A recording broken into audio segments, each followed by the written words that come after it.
Lorenzo Trading y Sergio Ávila, de IG. Vamos allá.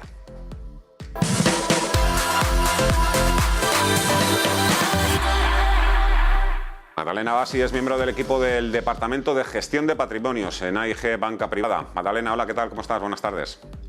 Hola, ¿qué tal? Bueno, tenemos un rebote en las bolsas que va perdiendo impulso al cabo de los minutos o de las primeras horas de negociación. Tenemos esos resultados del Santander que algo deben estar viendo los analistas para primero premiarlos y ahora castigarlos. Tenemos caída y recuperación posterior en el precio del petróleo y materias primas, Elon Musk y esa OPA, esa oferta aceptada sobre Twitter. Hay mucho donde elegir. ¿Con qué se queda? Bueno, el momento yo creo que lo más complicado sigue de fondo es el escenario de inflación. Todo lo que pase con el petróleo y demás al final, siempre la lectura del mercado favorita será la inflación y sus consecuencias. Entonces, ¿Inflación o recesión? ¿Qué escenario es más negativo para las acciones, para la renta variable? En su opinión. Y creemos que la recesión es peor que la inflación y evidentemente el peor escenario sería inflación con recesión, que sería la famosa esta inflación de la que se habla cada tanto. Y aquí lo que vemos es que, digamos, a medida que la inflación crezca, si realmente no empieza a converger hacia niveles más sostenibles, eso provocará por sí misma una recesión que en este momento no está para nada puesta en precios. Entonces, a medida que los precios suben, el ingreso disponible de las familias, una vez que ha pagado la gasolina, la calefacción y los alimentos, va a ser menor y van a demandar menos otro tipo de bienes un poco más discrecionales. Las empresas lo mismo, si es una demanda más débil, no van a poder trasladar tan fácilmente a precios finales sus aumentos de costes y los bancos centrales no les quedará otra que aumentar la presión sobre familias y empresas subiendo tipos de interés, con lo cual una inflación que no converja a niveles más bajos terminará provocando probablemente recesión. ¿Cree que los bancos centrales pisarán el freno o entra eso dentro de los planes ante un posible colapso en la renta fija y en la renta variable? No creemos que los bancos centrales tengan ninguna prisa por pisar el freno solo por una corrección de mercado. Creemos que hay mucha gente en el mercado que acusa a los bancos centrales de haber cometido un error de política monetaria, de haber tenido una política demasiado expansiva cuando ya no tocaba. Y creo que antes de retirar, o de darse la vuelta en su política de ajuste o de normalización, tendrán que tener muy claro que la inflación está cayendo y que hay grandes peligros de una recesión más o menos importante. No solo con una corrección de mercado van a darse la vuelta en este camino. Eso es nuestro escenario. Esta semana es muy importante la temporada de resultados. Ha empezado ya aquí en serio en Europa, pero sobre todo en Estados Unidos, porque publican 180 compañías del S&P 500, entre ellas algunas de las grandes compañías tecnológicas, Amazon, Apple. ¿Cree usted que podría repetirse más casos como el de Netflix? Está claro que las compañías tecnológicas están muy sensibles a malas noticias después de muchos años muy buenos, unas valoraciones algo ajustadas y el escenario de subida de tipos de interés que en general a todas las compañías de crecimiento las perjudica. Creo igual que hay casos bastante diferenciados. En el caso de Netflix y de Facebook, primero que venían muy favorecidas por todo el tiempo de encierro, de COVID, de confinamiento.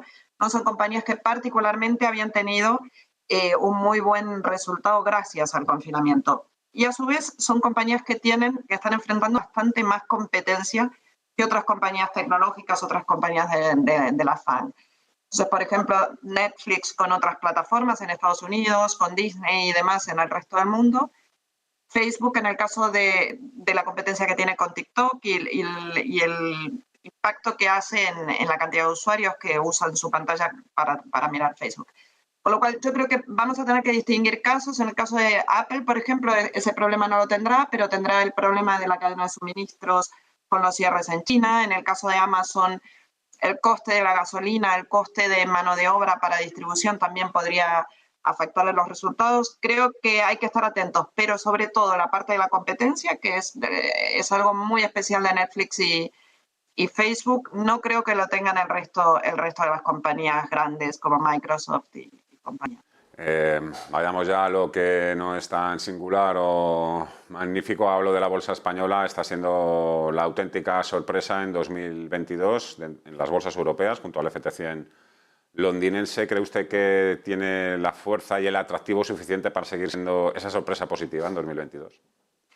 Sí, yo creo que España ni Reino Unido son inmunes al escenario de inflación, al riesgo de recesión, pero tienen una composición sectorial muy particular. En el caso de España, tiene mucho peso en bancos, que en un escenario de subida de tipos de interés, sobre todo los bancos españoles, muy ligados a hipotecas a tipo variable, se verían muy favorecidos. Tienen tanto Repsol como energías renovables, que en este momento también están siendo muy favorecidas por el mercado, y también tienen bastante peso en el sector turismo, que en un escenario de reapertura donde todos queremos volver a viajar, también están viendo una demanda muy fuerte.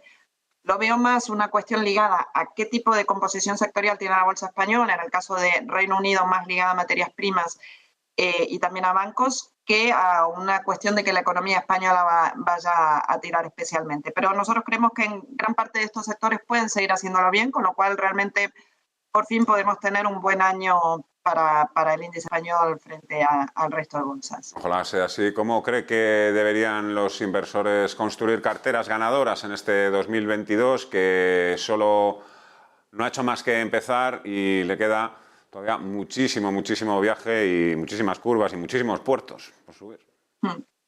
Bueno, primero que nada, antes teníamos unas carteras muy ligadas a tecnología, eran las carteras siempre ganadoras. En este caso habrá que tener carteras muchísimo más compensadas para, digamos, ya desde hace un tiempo.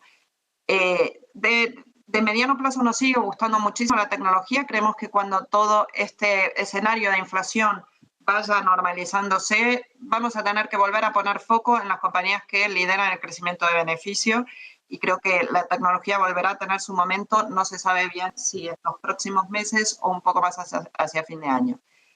Geográficamente priorizamos Estados Unidos frente a Europa. Sabemos que está un poco más cara, pero creemos que tiene un perfil de crecimiento muchísimo más sólido y tiene sobre todo muchísimo menor impacto de negativo en su economía por la guerra en Ucrania. No somos muy activos en riesgo en este momento, estamos más bien cautos y no descartamos que esto pueda tener una corrección un poco mayor, y ahí sí que cargaríamos un poco más de riesgo en renta variable. Y en renta fija todavía no tenemos ningún apuro en cargar riesgo en duración. Si acaso vamos siendo más o menos selectivos en alguna deuda subordinada, pero con muy pocos años de duración, más bien 2 o 3 años, y no irnos a plazos muy largos. Y también vemos en cuanto a otras temáticas, creemos que, por ejemplo, las energías renovables pueden seguir teniendo o retomar su buen comportamiento, ya que va a ser un sector que va a tener muchísimas inversiones en los próximos años. Y por último, también creemos que este año es especialmente un año para agregar algunos componentes defensivos a la cartera, como podían ser las eléctricas o las telecomunicaciones, que no han hecho prácticamente nada en los últimos 24 meses y que ahora pueden tener un atractivo con su dividendo más sólido, con su perfil menos cíclico. Y una cosa más, estamos hablando de desaceleración económica, nuevos confinamientos en China, desaceleración de la demanda, inflación, subida de tipos de interés. ¿Cree usted que habría que ir pensando en reducir exposición o vender activos ligados a las materias primas? Las materias primas, nosotros lo que vemos es, a nivel de precio de materias primas, probablemente estemos en un nivel de techo. Nosotros lo que priorizamos más, sobre todo, son las compañías que puedan beneficiarse del precio de mediano plazo. Lo que vemos es que los precios de mediano plazo de las materias primas en general se mantendrán altos, con lo cual, por mucho que no tengan mucho recorrido a partir de ahora, el precio medio al que descontamos a las compañías, tanto mineras como petroleras, probablemente se mantenga bastante alto y tengamos bastantes trimestres de buenas sorpresas en resultados y ingresos por dividendos y recompras de acciones bastante generosos. Con lo cual, de momento no estamos reduciendo estas compañías. Magdalena Bassi, miembro del equipo del Departamento de Gestión de Patrimonios de AIG Banca Privada. Ha sido un auténtico placer. Muchísimas gracias. Un fuerte abrazo y hasta la próxima. Adiós. Muchas gracias. Un abrazo. Hasta luego. Las 12:20.